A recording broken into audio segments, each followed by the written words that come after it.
Ron, it's been a bit of a crazy season in the Midlands, ups and downs all over the place. We'll start with the positives. West Brom, what a season they've had.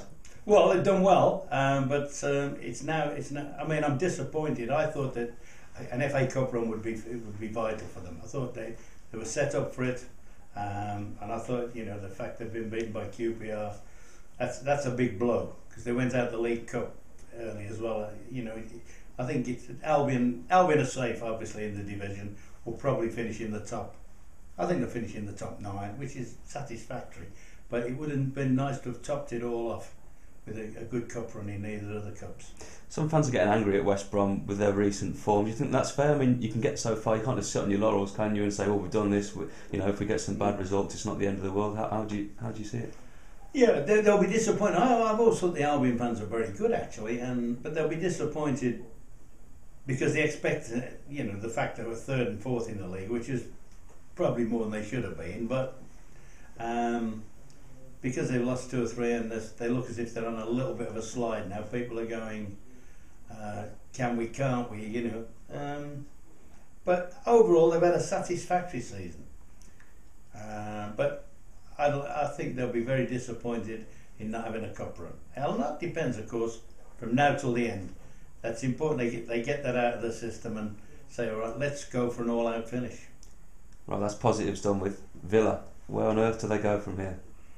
Hopefully, not down. Hopefully, I think I've got this funny feeling that they're going to turn Bradford over in the second leg. I think they'll beat Bradford. I do. It's going to be a hard task, but obviously the league form is the worrying thing because they're not too good to go down. That old cliche, we're too good to go down. They're not.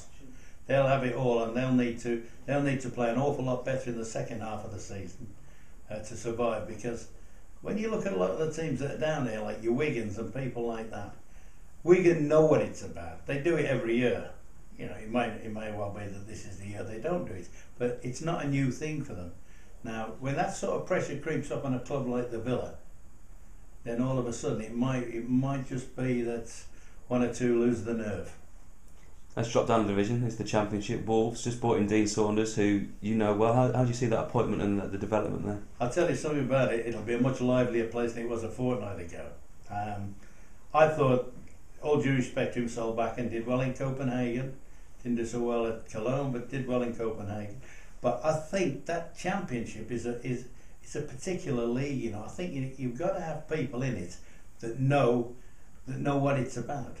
I mean, I don't think it's any coincidence you get the likes of Neil Warnock and that winning loads of promotions. They know how to do it at that level.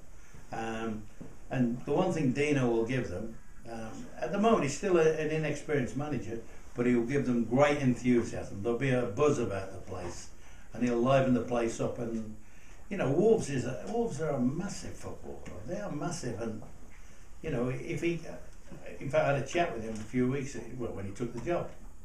And I said, the one thing you've got to give at Wolves, you've got to give them excitement. The fans want to be lifted by the team. Some clubs, the fans lift the team. I think it's the other way around at Molyneux. I think the players have to play an exciting way of football, not over elaborate. I'm not on about kick and rush, but I'm on about plenty of goal mouth incidents, plenty of excitement, plenty of attacking football. I think that's what the Molyneux faithful demand. Is it too late for them to mount a promotion charge this season? It's going to be hard. They've really got to play better, and they're going to have the best form in the league to do it. I mean, the irony of it all is, I think if they hadn't sold Fletcher and Jarvis at the start of the season, I'd have had them knocking bets to win the league. So once again, is that a false economy? I know they've got good money, but I think that sort of player, if they'd have kept them for another 12 months, it might have just pushed them back up there. But can they get back up? As I say, it's going to be very difficult, but there's invariably one team in that division. I can remember Ian Dowie doing it with Crystal Palace, and didn't Reading win about 20 on the spin last year at the end? Reading were in the bottom half, weren't they, this time last year? So it can be done, but they're going to have to show the best form of any team in the league to get there. Finally, back down the M6 to Birmingham. They're in a huge financial mess. There's all kinds of things going on that the fans don't know about. That must be a nightmare for them. Yeah, I think that is a disaster, no question. I think less than 2 years ago, they're in the Premiership in the final. and once this might explain what I'm on about false economies.